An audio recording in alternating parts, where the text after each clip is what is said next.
Hey, everybody. Welcome back to a new episode of Frank About Health. This is my season finale.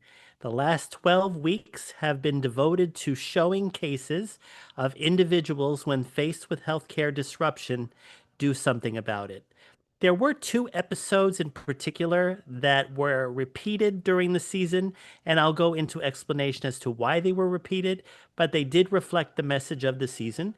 And today I bring back last week's guest, Vicky Mizell, to go over the season and reflect and discuss and get further enhancement and thoughts that probably I didn't think about when I did those shows. I will spend this episode mainly discussing the shows, but I do have 3 or 4 clips that I'm going to play back to review some quotes, to review some highlights, and also for some of you who remember Joey's cooking, to also get prepared for your dinner meal. Now, that being said, is there really a disclaimer for this episode? Well, it's the same as it's always been. These are not the views of talkradio.nyc or of my show, Frank About Health, but they are the views of the guest that has been on the show, and they're hopefully there as providing you food for thought for how to look at your healthcare advocacy and look at what is disrupting you in your healthcare needs and what kind of solutions can you come up with in order to come back to some form of balance and some form of taking advocacy of your own health. So that all being said, the episode is titled From Disruption to Renewal. That is because, if you all remember, I took a 4 month hiatus after last November when my dear friend Retha Gray had passed, and not to mention other things had been going on in my family system that I wasn't even sure of my own return to the show until Sam Leibowitz had invited me back and interviewed me on that first episode, which was about 6 months ago today, or 6 months ago, relatively speaking, based on the cycle of shows we've done. And so I want to put a bookend on it by doing a reflection of how much I have grown since I came back to the network again for 2025, and also combated a lot of healthcare disruption challenges, both personally and professionally, while at the same time looking into the final quarter of 2025, which begins next week, when I return with a new season of Frank About Health, but in a much more proactive, getting ready for 2026 kind of way. More information on that later on. That's pretty much all my background before I say hi, Vicky. Welcome back. Remember to unmute yourself so we can really share some thoughts and opinions. I think because obviously the first show that I'm going to talk about is the one that you were on last week. So, just for clarity, everyone can see these episodes on YouTube, Facebook, LinkedIn, and Twitch. But as far as YouTube is concerned, there is an entire playlist dedicated to, at this point, 106 of my 156 episodes, which includes this one. So, that being said, I hope you'd all take the time out there to actually look back at the playlist and actually see more in depth of what the last 6 months has been. Because when we highlight some of the main discussion points and main triggers of aha moments out there, there are things that I'm sure you're going to want to really take control of for yourself, especially as we get ready for a new year that doesn't promise to be as secure when it comes to your health care as we would like. And I'm hoping Frank About Health has been there to give you the transparent information, but I want to really be there for all of you when things start to really pivot. All right, I think that's all that I can say for now, Vicky. But that being said, welcome back. I know it's only been a week since you were here, but I'd like to first say, did you make it home safe? How was your trip to New York? Do you want to add anything else that you left out last week? The the only thing New York was fantastic. I was on fire after I watched Lynn Charnay perform at the age of 100 plus, and it was flawless. So I wrote an article about that. I was so excited to think you can be even better at 100. And then the rest of the week, just there were great things that were going on, and my cat was having a good time. And then on the flight back, we had a lot of turbulence, really a lot of turbulence, to the point that I was scared and I started praying. And I checked on the cat. She was just great. And the plane was going like this, and we were really jerking around. And so I prayed. And then right afterwards, even to Howard Wills, I added him in. And then the plane just kind of mellowed out. And it was very interesting. So I feel very grateful. we really take we don't think about it because we get in an airplane the same way we get in a car. But we are very vulnerable up there in the skies, and it's a miracle every time we go and we land. So Yes. it's just amazing. We take it for granted to, not have to take a horse and buggy cross country, but we're just really, really lucky that we can visit friends and family and people and get there at important times and celebrations. And I think this too is a celebration. So Oh yeah, and also we we had the won. Jewish holiday Lashana Tova, right? Is Oh that what you're yeah. saying? Thank you. Thank you. Oh, you're Rosh very Hashanah. welcome. You're very welcome. So yeah, I'm going to dedicate this first segment to our relationship this past month. It wasn't just your appearance on the show last week.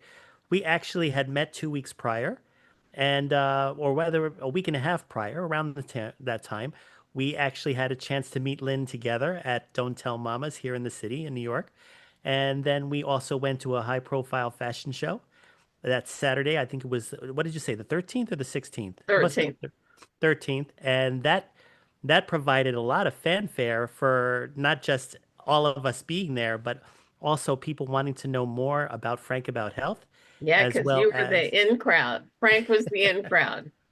exactly. And then just even the feedback that I got from previous people who got a chance to see the runway photos and stuff like that on my social media have contacted me saying, when can I be on your show again? So that would include some of the people I'm going to mention on this episode that have already been on this past season.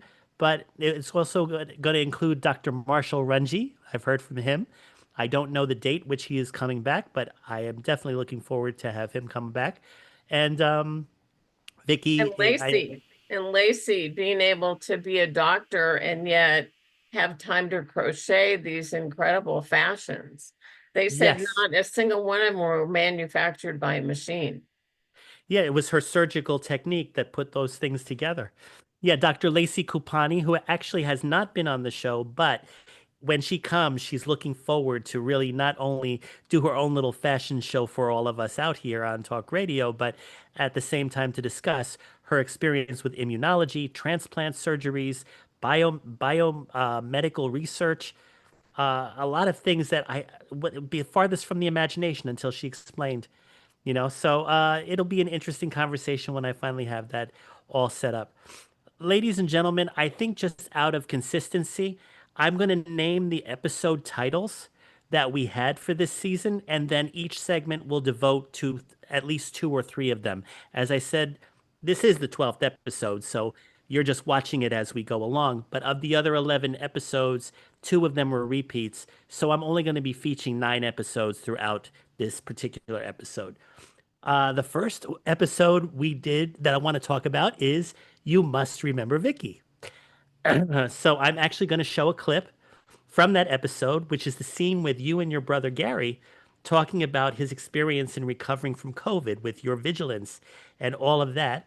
And then I'm also going to touch upon, after we get Vicky's feedback on that segment, about the 2 tribute episodes that I did.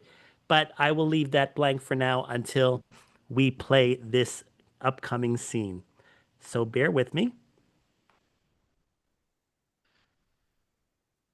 Oops, sorry about that.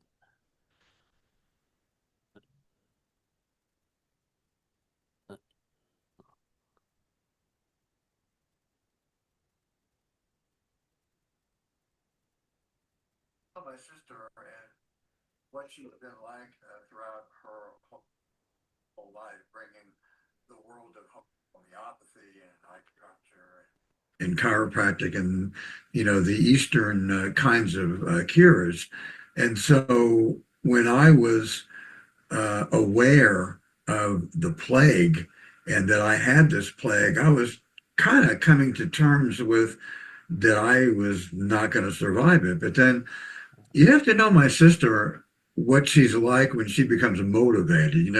She's like won't take no for an answer. So she has access to a lot of resources that other people really don't have. And, I know who these people are and what they're able to produce. So I would say that the number one thing of the many things that my sister provided me, like she was bypassing nurses and bypassing all kinds of barriers that people were putting in her way. And she was bringing me Kate's protein liquid. So I was getting the protein that they weren't really giving me with these minuscule meals they were delivering. And then when I found out that she was bringing homeopathic medicine from Dr. Binder, then I started thinking, well, I have the ability to beat this because I know who this man is, and he is probably the foremost homeopath in the country. And she has a close relationship with him. And if he says that I have something that can attack this disease and this virus, then that's how I felt about it. And as soon as she started smuggling in the homeopathy and And nutrition too. and the nutrition, Nutrition, yes. I started feeling stronger and my attitude started changing. And I remember one day I kind of woke up thinking, "Oh, I don't think I'm going to die at all, you know?" So that's when it all turned around. And that was after Vicky was, I don't know if she would want me to talk about how she actually did this, but they did not want her playing the role of nutrition and nurse, but she had to get around all the people that were delivering my food and delivering things that were inadequate for somebody who's trying to have the energy to fight a major virus and lethal disease. So I would.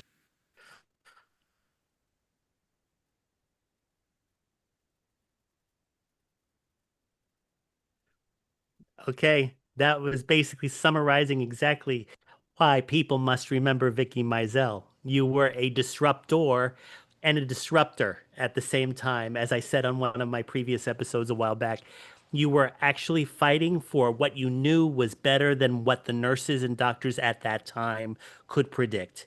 And you were not going to listen to anyone but yourself. And that's what I'm hoping that my viewers and listeners, when they saw that segment last week, and of course just now, are going to find within themselves that driver that is going to make them combat the rhetoric that we continue to hear every day, whether it's in the news or whether it's with your own doctor or whether you just know better based on an alternative treatment or something that you've researched and really just own your healthcare, which is what I'm really hoping that that episode in particular got across, but at the same time, most people will get across going forward. Thank you. Yeah, what they were doing was they had resigned themselves to just keeping my brother comfortable and giving him mushy vegetables, no protein, and morphine. I didn't know that at the time. I didn't find that out till I got there. But Dr. Binder is someone I met 50 years ago when I was a student at University of Colorado Boulder.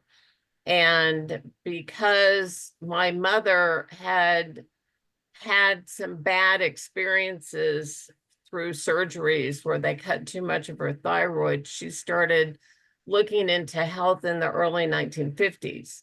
So I actually was raised with nutrition, vitamins, chiropractic, acupuncture. So I was raised thinking out of the box.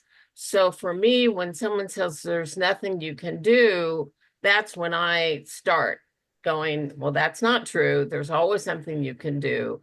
And then I go about researching and checking in and doing things. So Dr. Binder had told me there was going to be a chemical issue that was going to hit the country. He didn't know exactly when, but he prepared actually a kit. So when Gary was in trouble and Gary said to me, get me the nutrition I need to fight the virus, I knew who to call. And Dr. Binder was already prepared. So Yes. he knew what to do for COVID. Now, not everyone's lucky enough to know a Dr. Binder, but I was, and so he told me what to get, what direct effect it would have on my brother, and how it could help. So I went to 3 different stores and got him everything he needed, called the doctors and said, will you approve of these?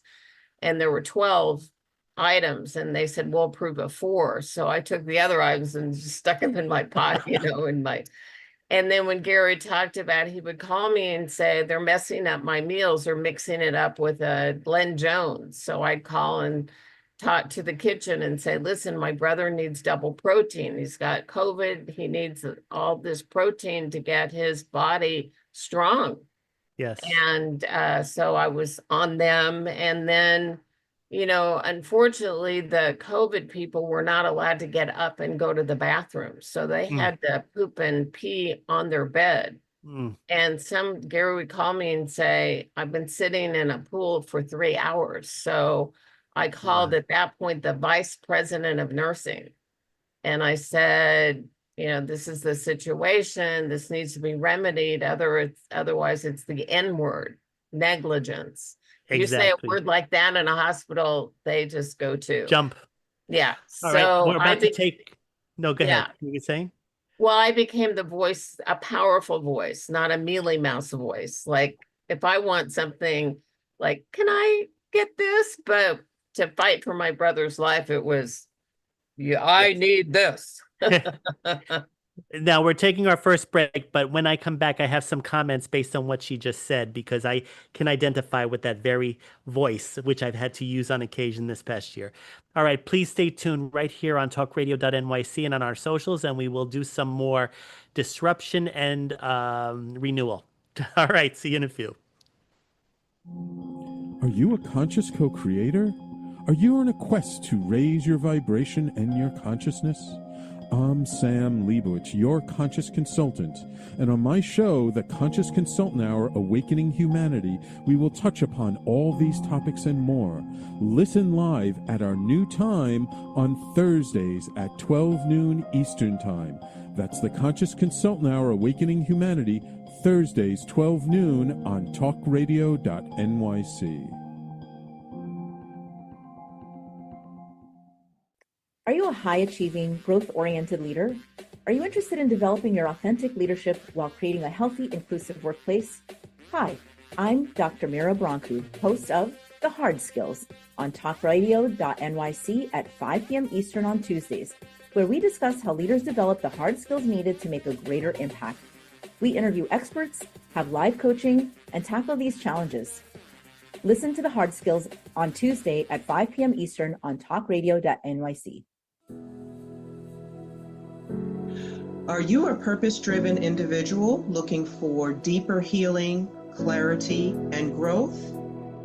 Welcome to the Expansion Room, a transformative space for purpose-driven individuals. I'm Siobhan Larice, host, licensed therapist, and coach.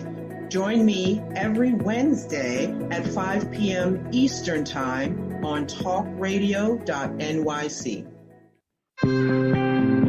You're listening to Talk Radio NYC. Uplift, educate, empower.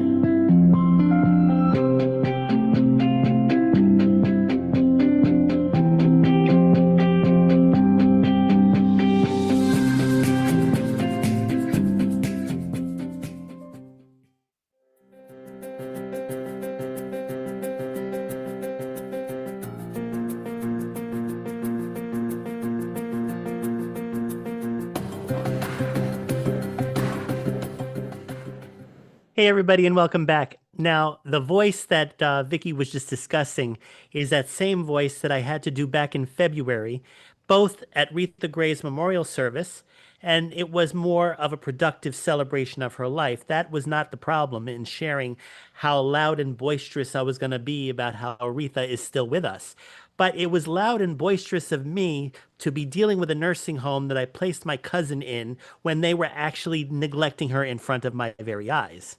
And I had to pull out all my power of attorney documents and proxy documents and make threats as to how I was going to report them to the State Department of Health just to get her moved into the right room. And I could see how they were so quick to make the changes happen overnight. I mean, I didn't even anticipate that was a reflection of me having a podcast on talkradio.nyc, but it was a reflection of they don't want to be sued, especially if you are confronting with the very truth that is probably happening in those kind of institutions, especially when they're either not funded properly or not managed properly, or they basically know that when you're dealing with a fatal illness or what is deemed fatal, they don't exactly do all the hyper protections that people are most commonly able to treat, especially when there's medication or a treatment for it. And I guess that's what COVID created. I mean, one can then question, even though we lost 1.2 million people in this country alone, how many of them could have been prevented? We don't really know. We never really know. Oh, also, unmute before you make any other comment. Yeah, one of the biggest problems in assisted living is people get hired without being properly trained as well. Trained or vetted, or they're probably there as social workers who've already had a long career in other facilities and they're trying to just do their due diligence to retire nicely. And it's incredible that sometimes I would be talking with them and feel like I'm listening to an episode of Grey's Anatomy or General Hospital, depending on how silly the conversation is going. But the thing is that I think having experienced those things, and as you having experienced it, that is what probably fueled my fire to come back to talk radio and create all of these targeted episodes that show we've got disruption here. Let's collectively decide how we are going to change it. So the other episode that I also want to pay tribute to was when I did my 9/11 tribute episode and talked about how we were all getting misinformation on the COVID vaccine, as well as trying to get people to see that 9/11 is not only a time of reflecting on that horrible day, but it's a time to reflect on where you are now compared to where you were then. And have you gotten yourself in a better place, or is it worse, or is there some added lessons that you need? I try in my own way, through my own life experience, to be able to say, okay, here's a problem, here's a crisis. I never wanted to have this crisis, but what am I going to do about it? Especially when you live your life with an ongoing illness like epilepsy, I think all you learn is how to self-advocate. It becomes part of you. So maybe it was a natural process for me. But I guess at the same time, a lot of people don't like to dwell on the negative, as they call it, especially if it's an illness that could be fatal. So there's a lot of denial and a lot of procrastination and a lot of misinformation that is actually readily accepted rather than the truth because it could be too painful to face. Oh my gosh, that reminds me of two things. One, people whose family member have had dementia or Alzheimer's, they're too scared to face that they could possibly get it and do something about it. Like start training themselves with memory now, not wait till you have a memory problem. Exactly. And then I just lost a friend to he ended up in a situation where he was very, very depressed after a second divorce. And instead of getting therapy, instead of getting on an antidepressant, which I advocate temporarily, and getting himself back into an exercise program, he let himself go. He gained 100 pounds. That affected his heart. Then he ended up with heart issues. And he wouldn't listen to the doctors. He was just in a state where he lost his self worth, his self-identification, his belief that he could get better. And then he was in the hospital numerous times, fell numerous times, and just didn't get things going until about 2 months before he ended up passing away. And he passed away really because of not listening to the doctors, not listening to himself, and not giving himself the credit that he deserved of being worthy and still having a lot of gifts and talents, and that sometimes marriages don't work, although that's a big deal. Big deal. It's happening now to 50% of all the couples in the country. Wow. So you're not isolated and you're not alone, and there's things you can do now. I mean, there is therapy, which 50 years ago you had to be mentally ill to get therapy, and now it's just common. I mean, I get therapy with my cat. There's a communication issue. I call an animal advocate who happens to have a sixth sense, who helps smooth things out or give me information or even help calm the cat before an airplane trip. So, and some people are now saying if their partner isn't willing to, when they get into tough spots, be able to see a professional, it's a deal breaker, because even the best relationships need help from time to time. Yes, yes. You know, it's very interesting when you talk about relationships in that way. I think about another episode. It was a two-part episode with a Mr. John Byer who actually was a survivor of alcoholism. And on one episode, he talks about how he was trying to succeed while being sober, while still in treatment because he went to Alcoholics Anonymous. But the thing that was going on is that he was always being triggered by his past experiences, the feelings of neglect and abandonment from his own family. And yet he just fueled the drive to prevent going back into alcoholism by creating a successful business called Men on the Move. And then he came back the second week because he wanted to point out that he also met the love of his life, gave birth, they together gave birth to a son with autism. And instead of looking at it as, wow, I'll never bond with my son because of his sensory deprivation or whatever other conditions are on the spectrum, he instead was helping support his business called Spectrum Designs. That's an example of, okay, if you cannot have the relationship that you want based on the neurological limitations or your own addictions that you're trying to keep sober on, then you just manufacture some system or some opportunity that allows you to have those relationships, even if they're not the way you expected them, but at least you don't feel like you're completely missing out. So that kind of conversion is something that I wonder about. Do you see that going on with individuals that you have seen go through challenges like Well, addiction? making good use of what is, that's Yes. where I recognize if you're going through something like alcoholism and every night you want to drink, want to drink, want to drink, and what's underneath that is a perception of something that you think should not have happened or was terrible to witness. I think that having a vision, a higher vision of something that you really want to see, but not a hope, wish, want, but actually see the end result of it, and then be able to take the steps toward that end result can help. I also think there's a product on the market now, which is really catching fire, but it's called NAD. NAD is a vitamin nutrient that has been used, well, originally for people who were in detox. And what it does is it helps you not have the symptoms of when you're detoxing, like the DTs or any kind of shaking or discomfort or sleeplessness. But what it also does is it actually can help your brain go to the incident that's been causing the running, drugging, running feeling, and see it from a new perspective, like a new perception. And then realize that what this thing is that you thought was so awful and terrible had nothing to do with you, and that you're okay. And then you can kind of let that literally dissolve. And as long as you never go back to that drug or that alcohol, you will not end up having a problem.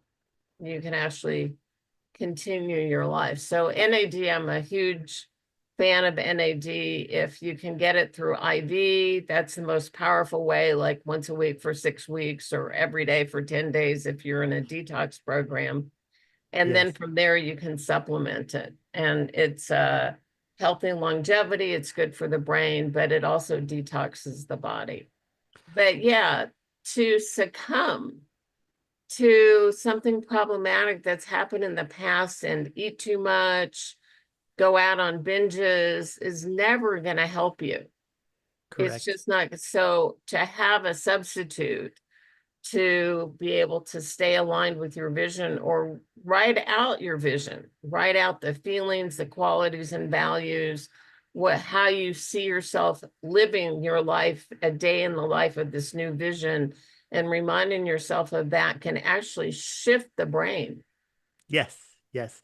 And when we return, I'm going to start the next segment with a scene from Sting Your Way to Health about John Fulbright and his use of bee venom in terms of overcoming Lyme disease and now coming as a treatment practice of his for people with dementia, knee pain, arthritis, and other kinds of issues. That's an example of having a vision, which ironically, when we come back, I'll tell you a little backstory on that episode because his vision was really God sent through a bolt of lightning. Wow. So we'll get back to you right here on talkradio.nyc and all of our socials in just a few. Misalignment within your sales team or with a client stalls deals and creates unnecessary friction for you and the client, resulting in up to 37% lower win rate. If you're in pre-sales, sales, sales management, or sales enablement, and you'd like to increase revenues, win rate, margins, client satisfaction, and stay competitive, this show is for you. Hi, I'm Art Fromm, host of the Making Seamless Sales Show. Please join me live Thursdays at 7 p.m. Eastern on talkradio.nyc.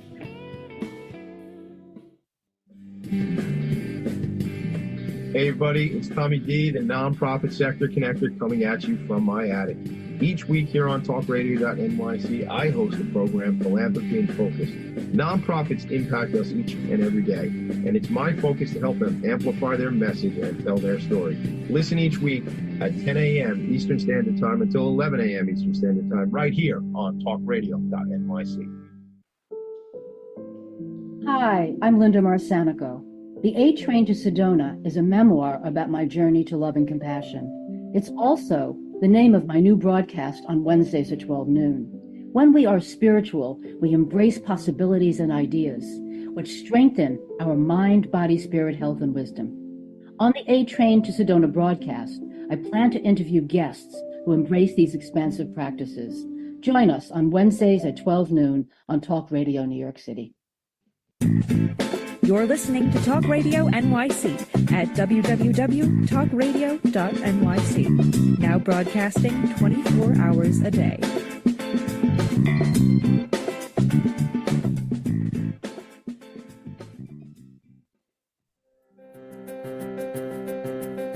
Because when you do bee venom, the way that I tell folks to look at it is it's essentially by using bee venom, you're chiseling away at the bacteria while strengthening the immune system. Bee venom has a long history of being proven to be a neurotransmitter, neurorestorative, neuroprotective. I work on all kinds of fibromyalgia, MS. Many of these cases, actually fibromyalgia, MS, they are actually considered undiagnosed Lyme disease. Now, there are a lot of differences, but sometimes it's hard to tell if it's MS or if it's Lyme because they both create different damage to the nerves. Right. And this is why I'm offering my system, my body, my wife too. We're looking to see if we can join into clinical trials that fit so that we can actually get more answers. The bees have been shown in vivo and vitro to basically paralyze the Lyme infections and the different bacterium that are in there. And then it also strengthens the immune system. Being highly anti-inflammatory, it's over 100 times stronger than cortisone. And because of this neurotransmitter element, it gets the body communicating with itself better. And I've seen amazing things in myself. I was having paralysis in my legs. I was developing Bell's palsy in my face. And as I lightly did the bee venom, very, very gently, not full sting therapy all the time, but I do that. But the light doses, I would find that my nerves would be restored and I'd get the muscle strength would come back. The Bell's palsy would go away. I've had patients that had gastroparesis for over 20 years and had lost their gut function and their peristaltic action. And we add 20 to 30 bees and they start having bowel movements again. So it's very powerful. And again, not everything works for everyone. And it takes kind of, when we approach it in the Hoshindo method with the bees, it's not always more. Sometimes it's a lot less is better. So we treat it as almost a homeopathic, where if you do too much venom, it can stress out the adrenals. It's painful if you're getting lots of stings all the time. But if you do it lightly in the right places and you address the circulation of the system, like in the Chinese medicine. That's really what Hoshindo is. It's basically ancient meridian apitherapy. So it's using bees instead of needles. And the stimulus is the venom because it's a foreign protein in the body. So when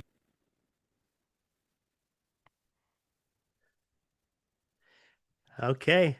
I call this section health, innovation, and healing. And basically, that was a very unique episode with John Fulbright, another referral from Sam Leibowitz. Thank you again, Sam. And basically, it kind of echoed what you just said in the last segment, Vicky, which is that if you have the vision, then you can create your own solutions if the medical system itself is not helping because of their own limited resources, or as we're all going through today in our society, limited funding. So that being said, when I heard his experience, which he shares in that episode of Frank About Health, he was actually doing some hiking or mountain climbing, and thunder and lightning started, and he got struck by lightning and ended up with Lyme disease. And he didn't have a cure for the symptoms that were affecting his memory. They were giving him fatigue, that were affecting his, swelling in the legs and his other limbs and stuff like that. He just discovered through research that put some bees that he was raising honeycombs, that sting you with their honey, and all of a sudden energy came back. His immune system response was thorough again. It didn't happen like literally overnight. It probably took 2 years, but there was a lot of research and advocacy, and within his region, which I keep confusing myself if it's Colorado or Utah. I have to go back in time and find out. But there was support within that whole region that he was in, that he was able to start getting a movement together of people looking to raise funds for bee venom therapy for things like Alzheimer's disease, for even things like COVID. And I know he had a chance to also talk with my father about possibly helping with his cancer. So the thing is that I'm the type that would believe in it as a trial. In fact, I'm trying to make room to actually try it on myself with my ongoing knee pain that I have versus having surgery, which I don't anticipate having. But at the same time, I will say if it works on that, then I would believe in everything else that he has talked about on that show. But you know what's really sad, Vicky, in this case? While he's at a precipice in being able to secure the funding, our own administration is preventing those kinds of alternative treatments from being funded. And that in itself is just a crying shame, because it's like what I was saying on my tribute show to 9/11. People are, for some reason, being misinformed that mRNA is not a good vaccine unless you're a certain age. No, mRNA is what stopped the pandemic from taking full force in 2022 and beyond. Anything that's new for some reason frightens people. But I'm a firm believer, especially from the way you handled your brother's illness with COVID, that if your instinct is screaming louder than what noise you're hearing, you go with that. And I think if there's anything you can echo what I just said to make it like a stamp, a gold stamp, so people will just trust their instincts better, please feel free. Say what it is that you can right now to make people go over and fight for their own health. Well, I was watching reruns of Scandal, and she says, I always trust my gut. I always trust my gut. My gut knows. So, I made mistakes in the past when I didn't listen to my intuition. Everyone would say, go for logic, go for your logic. Don't listen to your intuition. But, I've been a fan now of Howard Wills for about 20 years. And he says, no, go with your intuition, go with your heart. And then the more studies they've found, when you're in utero, the embryo, actually the heart and the brain are right next to each other. Yeah. And then as you develop, then you get the spine and then the gut. So the gut and the heart and the brain were once all very, very closely connected to each other when you first are developing as a baby. So that's what you trust: your gut, your heart, and your intuition. That is interesting because, again, I had no idea about that until you just said it. But now it makes sense to me why the intuition is larger than what most people believe it or make it out to be. Because when you're in utero, you can't communicate with anyone other than your literal self and your how you feel with your heart, how you process with your brain, and I guess also your actual physical gut, which is where you're taking in a lot of food from the placenta and the cord. That's the only 9 months of communication. That's when you really can know your best self, you know? Yeah, and really the best doctors are the ones who trust their instincts and their intuition. I just want to say one thing. Sure. Had when my brother went to the hospital originally because he thought he was dehydrated, it was just good luck that someone at the hospital saw him start to decompensate and said, wait, we can't release him. So had he gone home, he would have, ended up not being able to breathe. He would have died. So the medical community is what saved him initially. They kept him, they got him on a respirator. So it was the medical support that got him. And then when I came in, then I added to the immune system, the physical strength. So I'm really a component of both medical and the alternative. My mom used to say, if you have a headache, take an aspirin, but take vitamin E and vitamin A with it. So whatever the aspirin does to your body, you're helping assuage that. Right. So I don't want to tell people, no, don't listen to your doctor per se. Go with what's normal. Go with your doctor, go with what the steps are. And then if they say there's nothing more we can do, then you go do more than they can do, because everyone has a limitation, a specialization, but they don't know everything. But you as a self kind of know everything, because that's just sort of how God made our brain, to have all knowingness. That's why people meditate. That's why people do chanting. That's why people have mantras and sounds and things like that, so that you're actually diving deeper into that true knowingness in yourself, like Siddhartha when he found Atman and he became the ferry boatman, this man who had absolute knowledge, and between taking somebody from one side of the island on the ferry boat, they would be transformed.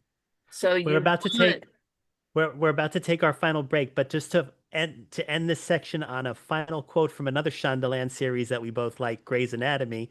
You always can find your person to reflect what you're feeling, but at the end of the day, it is always knowing your own gut first. Because when we reframe it, that the medical system does help to a point, and they say there's nothing left we can do, some might say, like even on Grey's Anatomy, it's all left up to God, right? Or it's really left up to having the kind of emotional and spiritual support that you showed your brother on what was deemed his final hours. And it is that push that most people are just unaware to either approach, to ask for, or whatever. And I think that's what feeds or fosters the continued misinformation in the media, to kind of reinforce that you're not supposed to listen to your intuition. You're supposed to listen to what whomever is trying to control the narrative. And that's just, you have to keep a firewall between the distractions and the noise and your gut. Yeah. Know yourself, use the bees, use acupuncture, use nutrition, use food, and recognize there is a movement. Frank is starting the movement. The movement is listen to yourself ultimately. And we will wrap up this episode of Frank About Health so I can enlighten others on other episodes that we had done, as well as discuss a little bit more about that movement and wrap up. And thanks again, Vicki. We'll be back in a few. My pleasure. Okay. On Frank About Health, we're not just talking healthcare. we're managing disruption and innovation. Over the last 4 years, I've taken you from epilepsy and COVID to mental health, caregiving, and now the front lines of healthcare transformation. Stay tuned for a healthier future as we bring on the innovators, professionals, storytellers, and advocates who show you how to own your healthcare every Thursday at 5 p.m. Eastern Time on talkradio.nyc. Ready to serve up success with a splash? Hi, I'm Bruce Kramer, aka the Corporate Cockroach. I'm the Renaissance woman, Angie Snowball. And I'm your strategy doctor, Dr. Meltex Desange, inviting you to serving up success with a splash. Join us as we shake things up with real talk and real strategies centered around awareness, action, and accountability. And yes, there really is a cocktail involved. Please join us and sip your way to success. Serving up success with a splash, where wisdom meets happy hours. Cheers! Cheers. You're listening to Talk Radio NYC at www.talkradio.nyc. Now broadcasting 24 hours a day.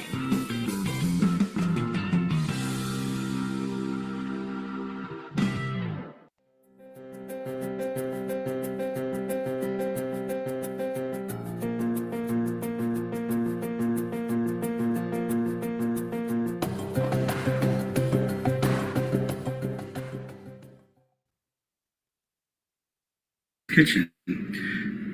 I have a patient that has a slight dementia, and we are going to prepare today a salad for him that will benefit his brain and function. We're going to start with the garbanzo beans. As you see here, they are rich in nutrients like folate, iron, magnesium, and zinc.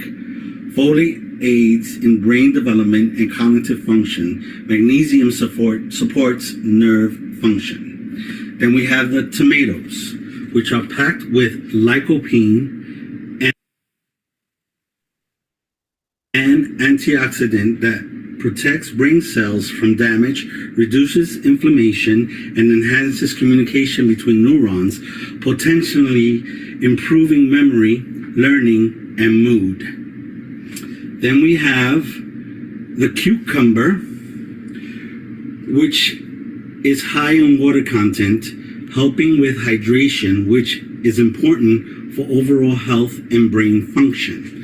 Then we have our onions, which contain flavonoids, which are plant compounds that can improve blood flow to the brain, potentially boosting focus and concentration, and may lower the risk of Alzheimer's disease. Then we have our cilantro, which contains antioxidants and flavonoids that may reduce brain inflammation, improve memory, and ease anxiety symptoms. And with that, we have garlic for flavor. We have oregano, salt and pepper for flavor. Okay, so now we're gonna put our salad together.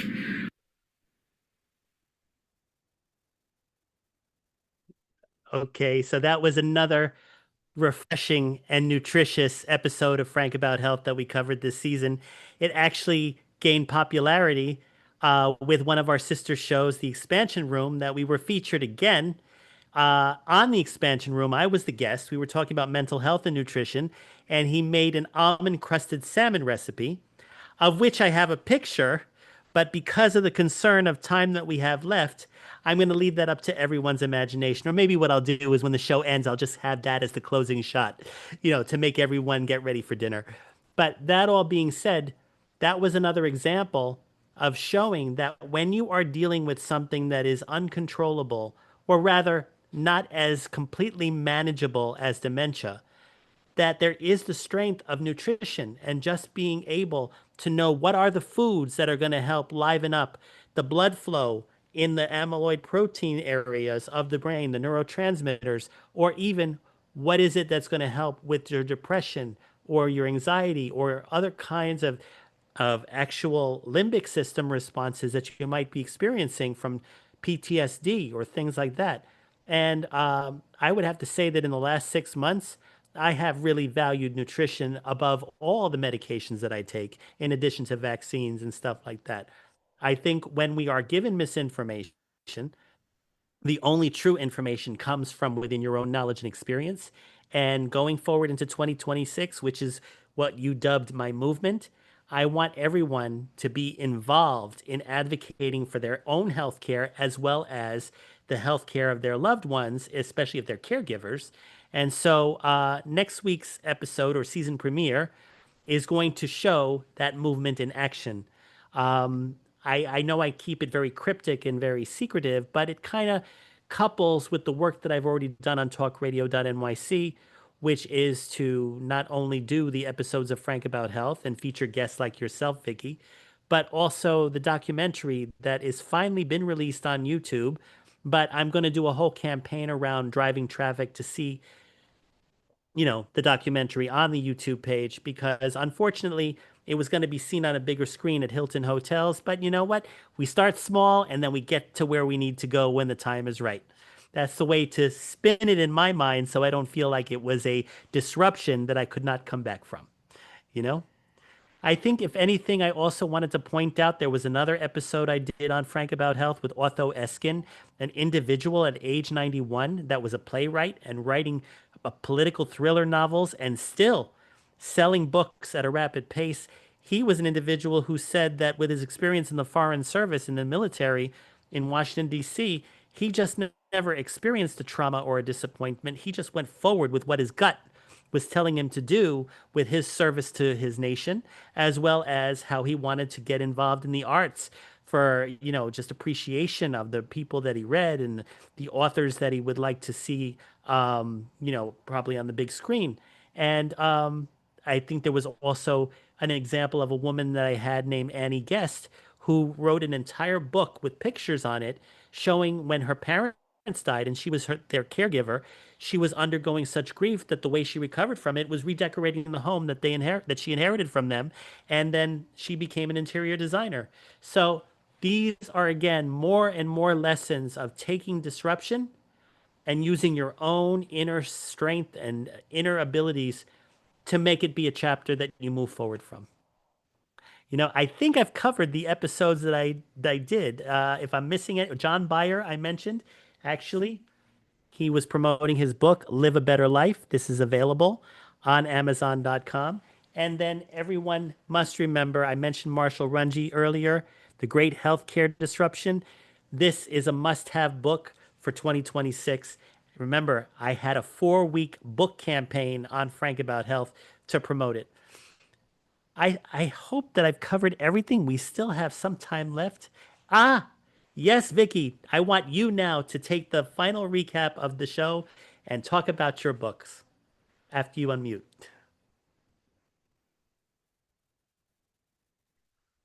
Okay. This book is a result of my vision when a filmmaker said to me that we're working on the film As Sisters Love. And she said, weren't you going to say goodbye to your brother? Flying to New York to say goodbye? I said, never. I never went to say goodbye. I only went to save him, like Mighty Mouse. And although I didn't visualize the picture of the book, I did picture Gary walking out of the hospital happy and well, listening to music. This is him dying. This is him just relaxing at home. And this was one of the team members of Mount Sinai Hospital that really helped my brother get well, along with my help. So I'd say in the end, my holding a vision of what you want and thinking of yourself as an Olympic athlete. Think of yourself as an Olympic athlete. Keep your focus there. Do the action steps that you need to do. Don't give up. Definitely rest, recharge, go back again, have your protein at every meal, try to stay away from the sweets. And like my friend Lynn said, she's over 100 now. And she said, I don't know how I got here. She said, it's not my genes. But what it is her caregiver is feeding her nutrition, vitamins, medicine, lots of ground beef, turkey, chicken. She's eating homemade meals almost every single night, and vegetables and fresh fruits. And that's how she became 100. And she's exercising. You know, she exercises, Pilates, yoga, boxing, dancing. So she said it's her interest in people. She's interested in others and her own creativity. She loves performing. She loves singing. She loves acting. She's always busy. Her mind is always working, not busy stuff, but purposeful activity. So that's what I say. Well, ladies and gentlemen, there was one other episode that I had not mentioned, and that featured Anshar Seraphim, who was here to show how he's lived a very productive life as an engineer from multiple businesses, given that he was nonverbal till the age of 11 with autism spectrum disorder. And then on top of that, has sensory deprivation disorder that requires him to be constantly wearing earphones in order to avoid the external noise so he can function. But he has become so productive with his life that as a result, he is going to be my featured guest next Thursday as I launch my season premiere of Frank About Health that will focus on the movement that Vicky alluded to, which I am calling the Voices of Disruption series. All of my guests during those 12 episodes will be voices of disruption, how they've advocated through their books, how they've advocated through their methodologies and treatment plans, and then in turn, everyone will get to see how I am going to take this to the next level in combating the challenge that we all face in 2026 when our premiums go sky high and I reintroduce a product that I've launched about 15 years ago, but with the help of a lot of individuals that I have been talking with over the last 10 days. That I will leave open to the episode itself. Vicky, I want to thank you for being on this episode, this recap of the last season, especially the story of you and your brother when we began the show. I am publicly inviting you to be my correspondent when we have critical times that we need to discuss. I like to mirror sometimes what is going on in the media without, why I have my disclaimers, without creating any kind of controversies that could lead me to the fate that Jimmy Kimmel faced for about a week, even though he's back on air. In my view, if you're not a Jimmy Kimmel fan, that's okay. But I am very grateful that the First Amendment was preserved, and that is what I'm trying to do on Frank About Health. I'm trying to use our ability to have free speech to take your agency over your gut, your instincts, and advocating for your health care. All right. Thank you, Jesse, behind the scenes, for engineering this show. And even though this is the logo for iHeartRadio, this is my way of saying to Sam, iHeartTalkRadio.nyc. Thank you for hosting the last 6 months of From Disruption to Renewal. And I'm going to make sure that the next 12 weeks into holiday time are going to be a win for all of us, and especially you, Vicky. So thank you. It's my honor to be here. I'm so thrilled. Thank you. Oh, you're very welcome. And I wish I had time to show you the salmon recipe, but I don't. Moist, crisp, and delicious. Yes. And also, well, actually, wait a minute. That's right. I think we do have time. So I'm going to say I'm signing off now. And when the music plays, Jesse, behind the scenes, keep the screen active so that I can show the picture and then log us all off. And I will call you soon, Vicky, as soon as I get off the phone. All right. Thanks again. See you next week.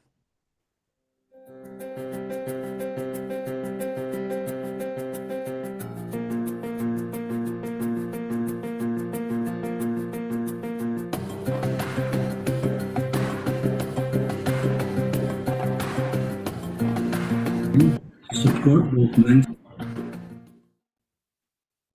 You're listening to Talk Radio NYC.